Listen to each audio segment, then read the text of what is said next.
In connection with the July 25 incident at Tijraibari under Sidhai PS, where a school-going youth named Daniel Debarma died after being brutally assaulted by miscreants, police have arrested two accused. Daniel, who was under treatment at GB Hospital in Agartala, succumbed into his injuries following a murder case filed by his family. A Sidhai PS police team arrested the two accused on Tuesday night. The arrested have been identified as Samindra Debarma and Santosh Debarma. According to OC Himadri Sarkar, they were arrested from a location under Pecharthal PS.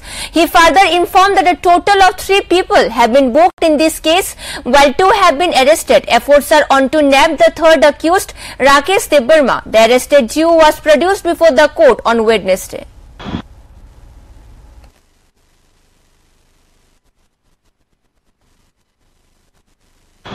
গত 25শে জুলাই রাত্রি অনুমান 10টা নাগাদ সিদাই থানাধীন কৈলাসবাড়িতে একটা মারামারির ঘটনা ঘটেছিল।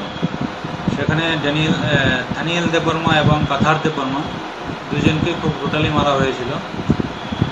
সেই ব্যাপারে 3 জনের বিরুদ্ধে একটা কেস রেজিস্টার হয়েছিল সিদাই থানায়।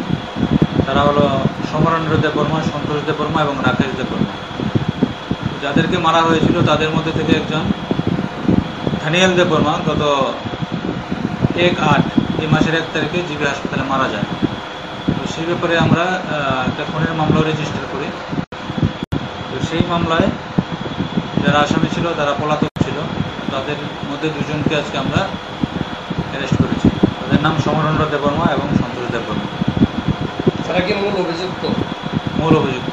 এফআইআর নাম ছিল তাদের। আর কেউ কি যুক্ত আছে? আরেকজন আছে রাকেশ দেববর্মা, সে এখনো পলাতক। স্যার, 2 জনকে আপনারা কোথা থেকে গ্রেপ্তার করতে সফল হলেন? তাদেরকে আমরা আজকে পেশাতক থেকে নিয়ে এসেছি। কালকে কি কোর্টে ফরওয়ার্ড করা হবে? কালকে কোর্টে ফরওয়ার্ড করা হবে। স্যার, এই ঘটনার পরিপ্রেক্ষিতে এখনো পর্যন্ত এলাকার পরিস্থিতি কোন পর্যায়ে আছে?